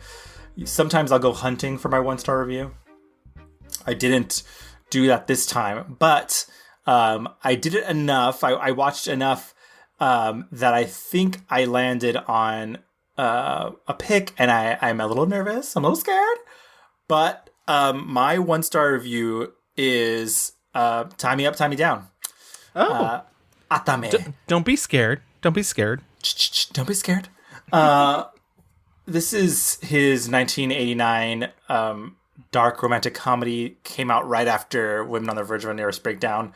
Like Gavin mentioned before, it stars this ex-porn star who is making a movie with this kind of like kooky director, which he's really funny.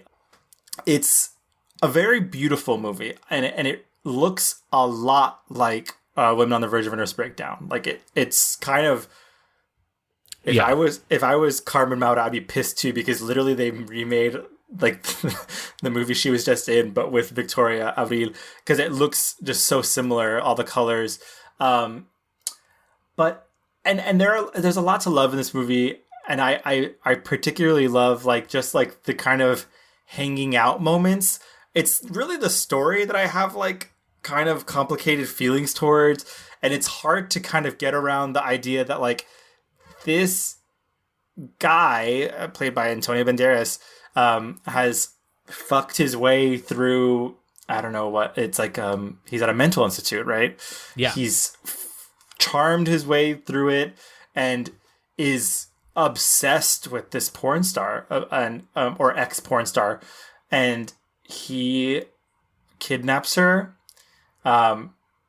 He does hit her. It is not like, oh, I'm just kidnapping you and it's cute. Like, he does hit her. He ties her up. He tapes over her mouth. The movie ends with them falling in love. And even if there was a way to show that naturally happening, I don't think this movie does that.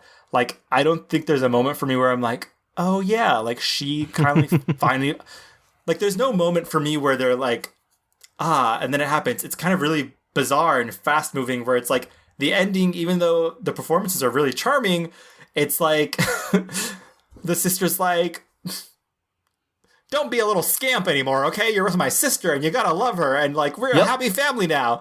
And I was like, there is a movie where this exists where like he goes on his happy way without, and she's like, that was a fucked up thing that happened, and like I'm gonna move on with my acting career. But he makes her actively go find him and like, no, I want to be with you. And it's like, I don't know if this, like, a part of me is like, is this so fucking counterculture that we've like turned all the way back around and it's actually just really fucking conservative and like bullshit.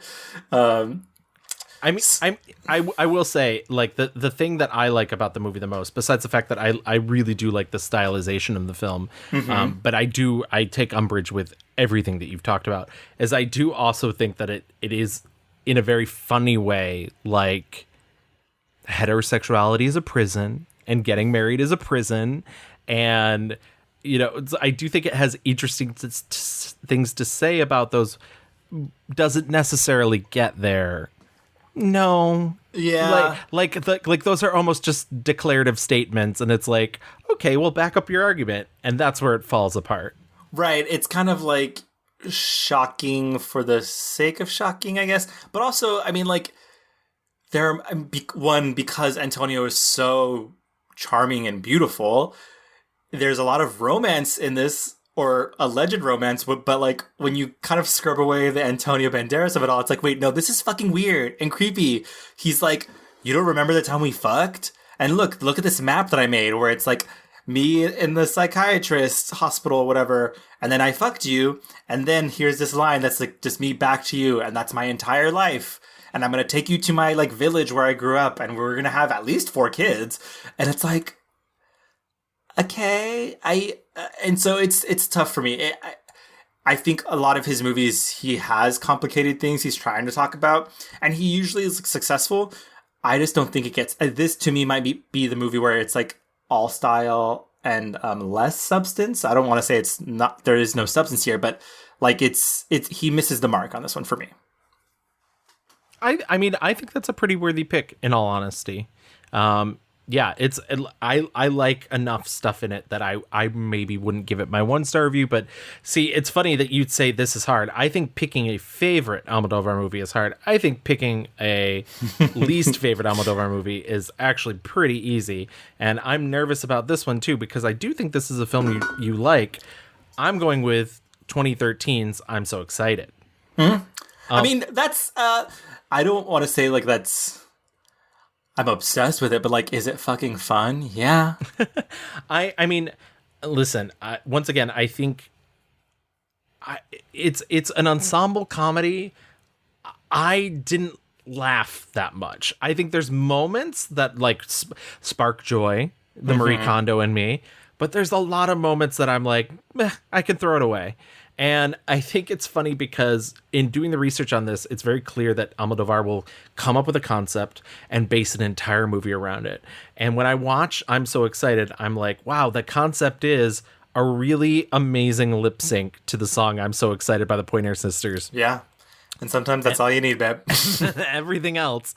And yeah, as we mentioned before, it's this plane that can't land, and it's this crew of flight attendants, very gay flight attendants, very questioning pilots, and like 8 rich people, a couple on their honeymoon, a man who continually drugs his wife, a psychic, a dominatrix, a hitman, and a very rich man, and a very strange melodramatic subplot about a man who's apparently responsible for every woman he's ever dated mental problems. Yeah. You know, I think it's going for big laughs. Like I said, it never really does it for me. My favorite character ends up actually being one of the most problematic characters in the film, sadly, which is Bruna, Lola Duena's character, who's a psychic and a virgin.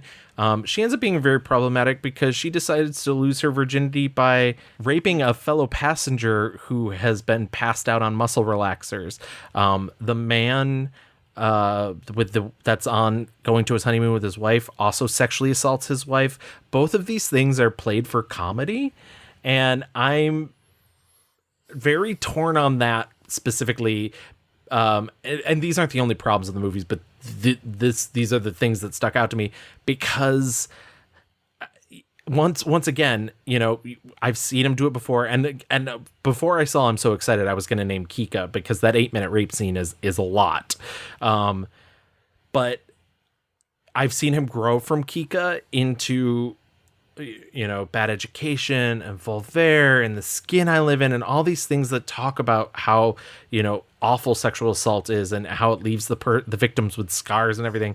And then to have these like 2 larger set pieces and they're kind of played for laughs, it's very confusing. And I think that's also part of what I was trying to say by being like, well, the Almodóvar that we have now is not the same one. And though he may still have similar instincts, it feels from a very strange place, especially once again, because those characters come from a separate class of people.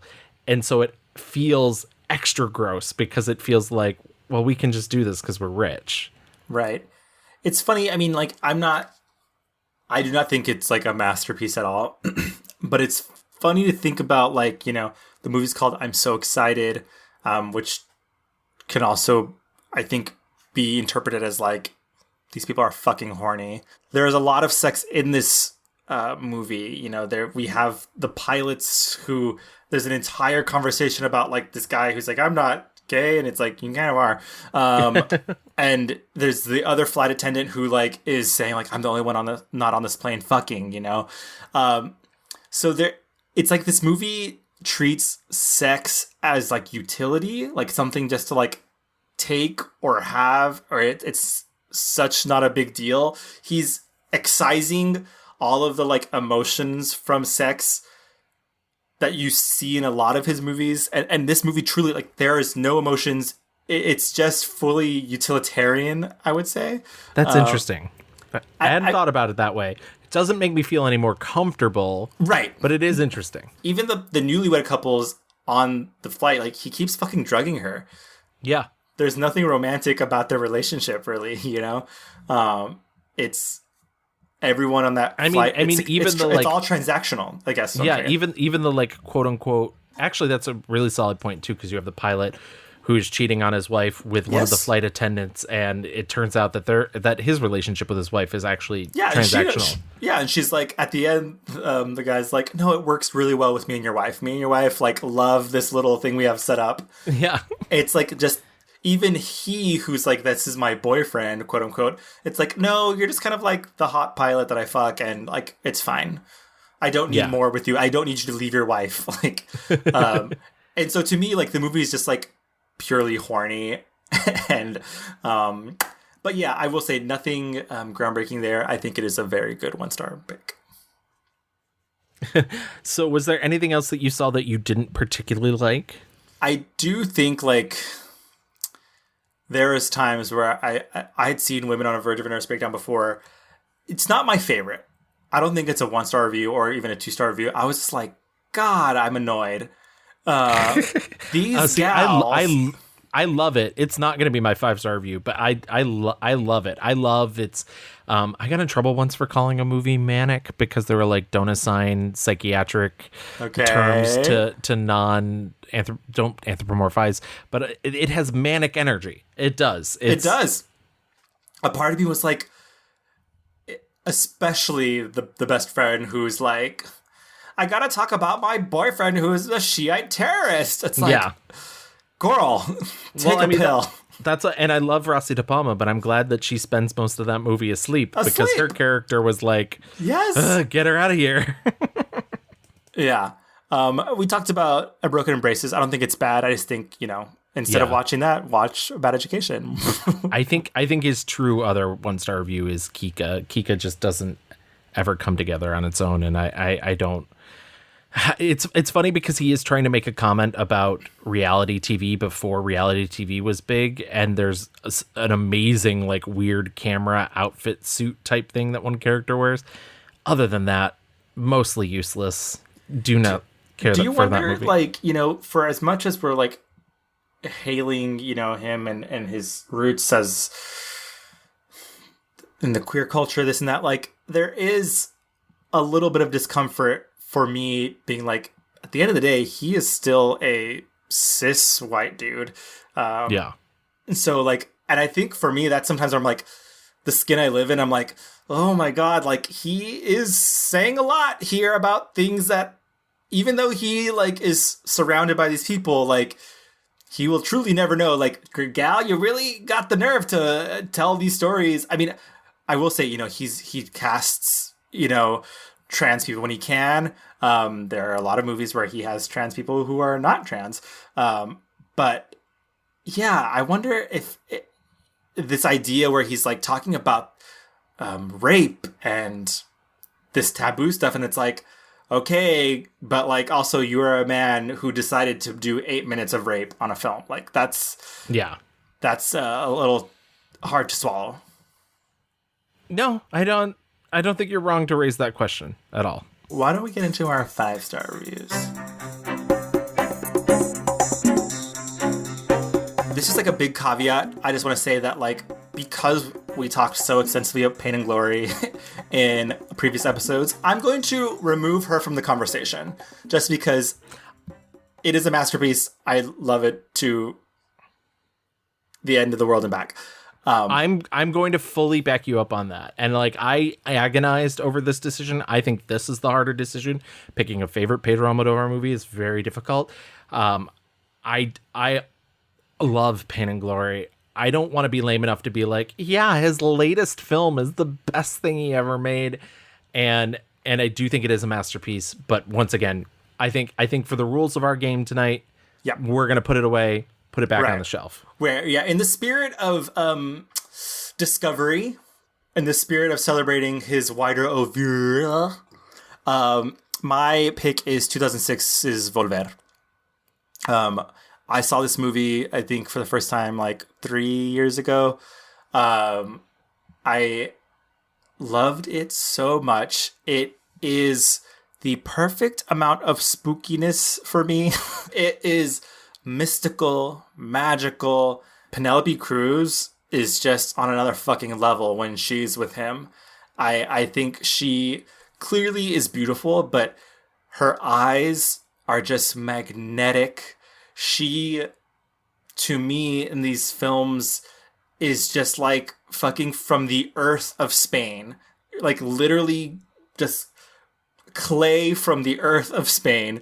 And because it feels so lived in, it feels so authentic and real. And yes, I know she's beautiful, but when she's in this movie, I do not see Penelope, the beautiful international star. I see like this pained mother who is working every day of her fucking life to provide. The beginning of this movie is very similar, I think, to me, stylistically, at least, to Pain and Glory, where it's all these women who are cleaning the headstones at the cemetery and talking about this tradition. It kind of gets to like the Catholicism and the blending of the mysticism of Spain and like these ideas, these beliefs, like there are traditions that we go through, and and the story of this woman and this family, like burning in a fire, and even the idea like volver, it means to return. Is this a spirit that's returned to us? The women in this are just so good, from the mother down to Penelope, down to Penelope's daughter. If there's a clip, it's got to be Penelope outside of the restaurant and she's singing. It's her, she's lip syncing, but like, yeah, the character is supposed to be singing. It's the most impressive lip syncing I think I've seen in a very long time. Truly. She won the challenge. She won the mini challenge, the mini and the main.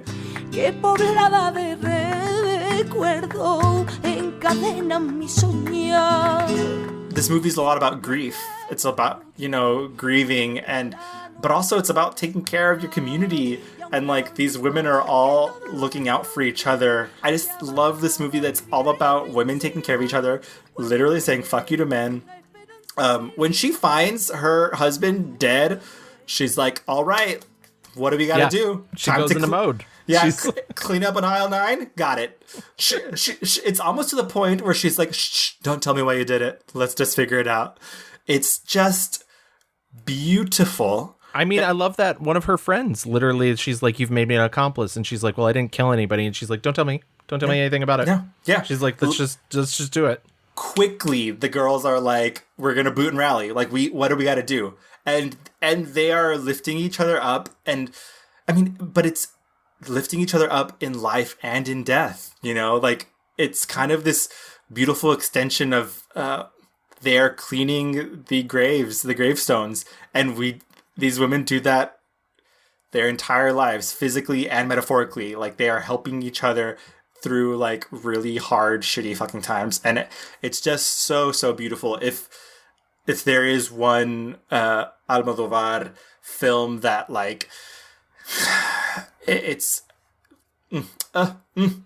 they're so imbued with these depictions of women that are so strong and so interesting and complex, and this feminine quality about community and rallying around each other and really being there for each other. And I don't know, it's funny, I'm glad we took the extra day because I rewatched Volver this morning, and it's another one that like I got to the end and I started crying, but it was more about in this the economics of the storytelling, because it's so smart and so well crafted, and even for a 2-hour film it doesn't feel like it, because it just moves at a clip of its own pace that just really sucks you in. And part of that, once again, you're right, is Penelope Cruz's performance. Yeah. Really quickly, this movie was developed because Marisa Paredes, who is an actress, he also works with a lot. She was in The Flower of My Secret. She's in High Heels. She told him a story about a heartbroken Puerto Rican man who killed his mother-in-law in hopes of reuniting with his beloved wife. So, like, he gets this idea from her way back in 1995, and 11 years later, makes this movie. And it's just like, I love that this also came from another woman that he works with a lot to create this movie that's featuring other women, and like it's and I love the fact that he heard this story about a man and was like, the man's not interesting. Let's make it about the women. Yeah, totally. That's a really good pick. That's I very commendable. I like that movie a lot, and it is actually on my list of like going back and forth about what I should pick and but I think, I mean, and maybe this is cliche of me because it ended up being his biggest hit to date, but like, I can't say enough good things about All About My Mother, which is another movie about women rallying around each other. Yeah, exactly. And it's funny to be like, there's this man that writes and directs women incredibly well. But in this case, yes, correct. Yes. And like, regardless of queerness, you know, regardless of gender, he has tapped into something when it comes to these women. As I mentioned before, it's the story about this woman whose son dies in an accident, and she's going to reconnect with her former lover, who is a trans woman who fathered this child. Along the way, in a very sort of Wizard of Oz-y sort of way, she connects with these characters, these other women who are in different places in their lives, including a nun who's pregnant but also has contracted AIDS from the same trans woman that she had fathered her son with. Yep. There's another trans woman who sort of is there to be comic relief, and she's reconnected with her and realized the joy she's been missing from her life. And then there's this actress who is a lesbian who her co-star is both her lover and her assistant, and they're both playing the lead roles in this production of Streetcar Named Desire. And it's this intersection of their lives and how they're all coming together. I mean, the entire movie takes place over the course of maybe 3 years at most. And it's all about the way these women interconnect with each other, their personal lives, their private lives, their loves, their desires. And it's beautiful. And maybe that doesn't sound super cinematic to you, but then you also have these gorgeous stylizations, these beautiful colors, these beautiful performances, these wallpapers. Hello. Pedro Almodóvar loves a wallpaper. Mm-hmm. And I don't know. This is one of those films that you can feel is really dedicated solely. And he, at the very end of the movie, he dedicates it to actresses and women and every woman and every trans woman and every person that, you know, has femininity in them. Like, he's like, my heart is open and it's bleeding for you in this moment. And I think there's something really beautiful about that. And like, obviously, once again, gorgeous to look at, beautiful to listen to. Yeah. This one is one of the ones that plays like a musical. You're like waiting for everyone to break out into the most heartbreaking song ever. I mean, the scene where she reconnects with her former lover. ¿Le pusiste también Esteban? Sí. Gracias. It's hard to watch because you know how much damage these people have done to each other, and the characters don't even know how much. Right. Yeah, it's a gorgeous, gorgeous film. And once again, it's melodrama, but it's certainly not without its comedy. Right. And he's so good at doing that. Right, but also, like, because there's actresses, like, the characters are actresses, like, they're entertaining, they're giving you, like, shows. This is a movie where it's, like, it's the perfect, like, sleepover movie. Like, get some of your gal pals, and you're gonna, like, be grabbing onto each other, being like, oh my God, like, and both in, like, gasping because the drama is so good, but also being like, oh, it's so beautiful, and, like, heart-wrenching, and you'll laugh, you'll cry. It is, I mean, the titans of Almodóvar, like, you cannot talk about without this movie. It's so good. I 100% agree. I mean, it's truly hard to pick any of the so-called Almodóvar women as my favorites, but I mean, this movie has some of the best between, you know, Cecilia Roth, Marissa Paredes, Penelope Cruz. Mm-hmm. Like, it just truly is an amazing collection of actors who are just giving their fucking all. Yeah, I mean, in general, I gotta say, like, Spanish actresses just fucking, they get it. Like, they get it. Like, when you think about, you know, if you are out there and you love the girlies and you do not include the Spanish girlies on that, like, list, you are missing out. Because, I mean, literally watch this movie and it's like, oh shit. It's an interesting thing to try. Almodóvar says he's most often than not interested in tears, and he doesn't direct his women to have tearful, you know, expressions. He said, you know, he really went really hard with it in Julieta, to try and keep the tears from flowing because it's an internal pain. And it's interesting to watch that because he makes such emotional films, and there's not a ton of like just women weeping. Right. No. Because he's just not interested. It's fighting the tear. It's fighting the tears, if anything. Yeah. But was there anything else that you saw that you loved? I gotta say, Bad Education rocks my world. Oh my God, Bad Education's amazing. It's truly that, like I said, it's that period, it's like All About My Mother, Talk to Her, Bad Education, Volver, like those four, it's just like hit after hit after hit. He was in his bag. Like that was, the movies are like hot and sexy and beautiful and complicated and just so satisfying. In the end, you're like, oh God, this journey, that was amazing. Yeah. And it really is a journey with him. I think the ones that surprised me the most were The Flower of My Secret, which I liked a lot, but didn't love. But I think just watching his career and being like, oh, I see like that he was able to make this movie again and make it better. And then The Skin I Live In, I was just so shocked that I really didn't like it the first time and then really liked it. And then Julieta, which once again, I sort of heard mixed things on. I'd heard people were like, meh, not great Almodóvar. I actually do think it's great Almodóvar, and I think maybe it deserves a reprisal, even though it only came out 5 years ago. I will say, we talked really briefly about Live Flesh. I don't think it's like a very one of my favorites, but I thought the end, the beginning and ending of that movie are so much better than the sum of its parts, I guess, because I love the idea of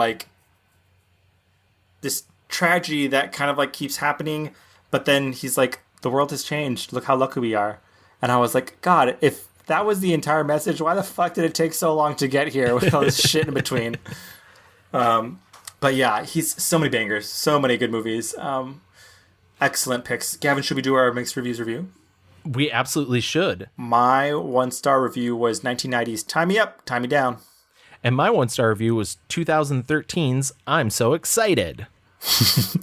There's an exclamation point. There is. My 5-star review was 2006's Volver.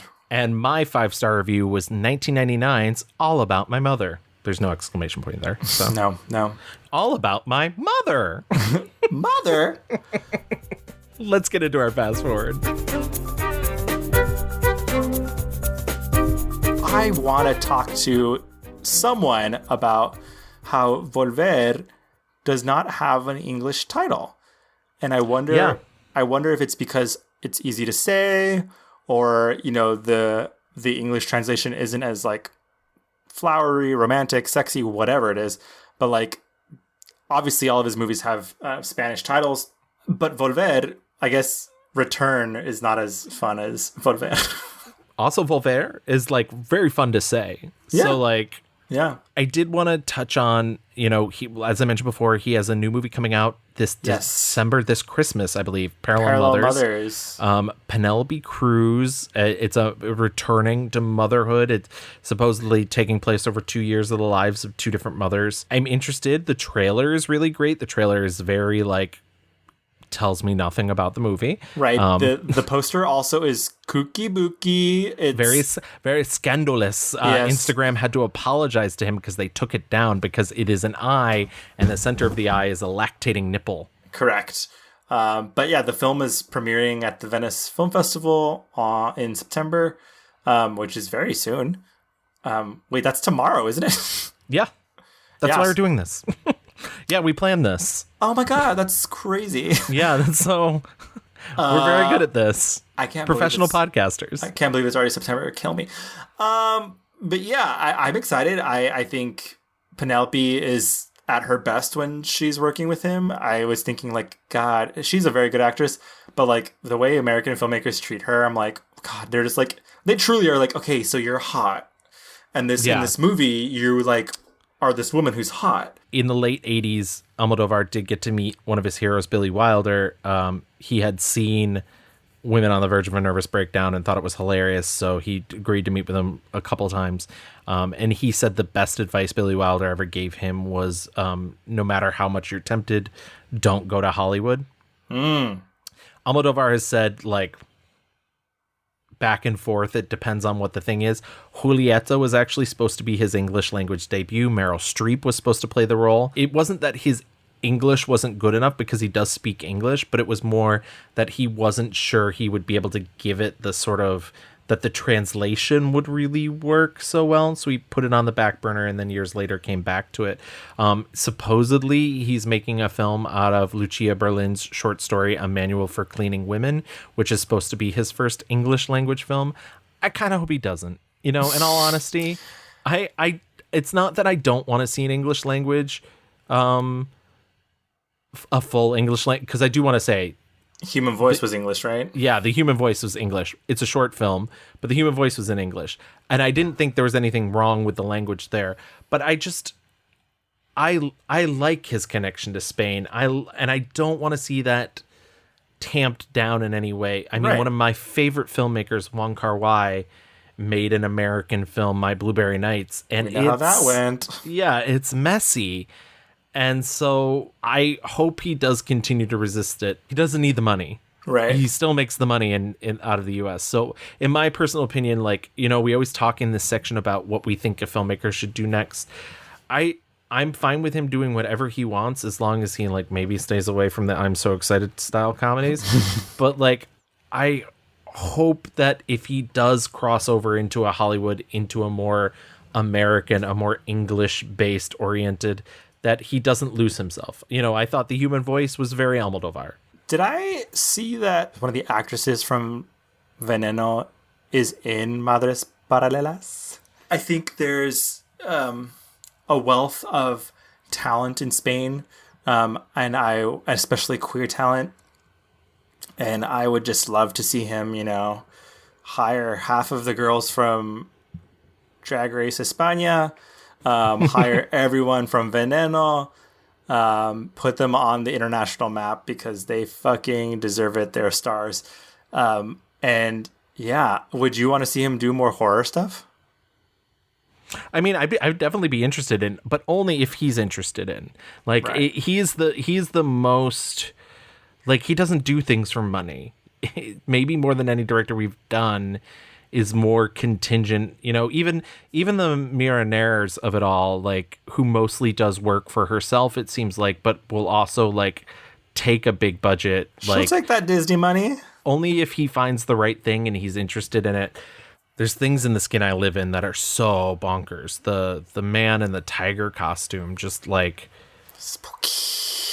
Yeah, his reference for horror is completely off the wall and unexpected and very interesting. And so, yeah, I mean, I would love to see him do it, but once again, it has to be something that's the thing, is more than anybody else, he's really in the driver's seat of his career, and he's just going to do, would I have thought he was going to follow up his last film with this movie about mothers? No. Right.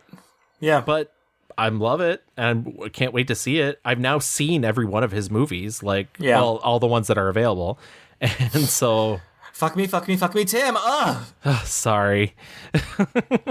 Yeah, I love, he's been, emptying his pockets of all the tricks and, fun things and making them into movies for his entire adulthood, and I cannot wait to see what's next. Absolutely. So Pedro Almodóvar, we love you so much. We pray at your altar. Please keep doing what you're doing. Please continue to work forever. It's so funny. I mentioned up top, he's 71 years old, which is not incredibly old, but there's a lot of filmmakers who decide that making movies is too exhausting. Yeah. After 70, I hope that he does not become one, especially with the frequency in which he makes movies. So, yeah. I hope he continues to volver. Thanks, guys, for listening. If you want to volver to our podcast, you can always find us online by contacting us on Twitter at The Mixed Reviews. If you're so excited, you can just find us on Facebook and type in The Mixed Reviews. If you want to express the flower of your secret, feel free to email us at reviewsmix@gmail.com. Why don't you put on those high heels and find us on Instagram, type in the _mix_reviews. And if you want to continue listening to our episodes and get that bad education, you can find us several places online. We're on Apple Podcasts, Stitcher, Spotify, Google, Amazon, Audible. And if you do listen to us on Apple Podcasts, please stop by, leave us a 5-star rating, and write a little review. We'll read it on the show, and it helps us get into the spooky algorithm. The algorithm I live in. The skin I live in, she's sweaty right now, so I'm very sweaty. We're signing off. Thank you guys for listening, and we'll see you in 2 weeks with another episode. Bye-bye. Bye.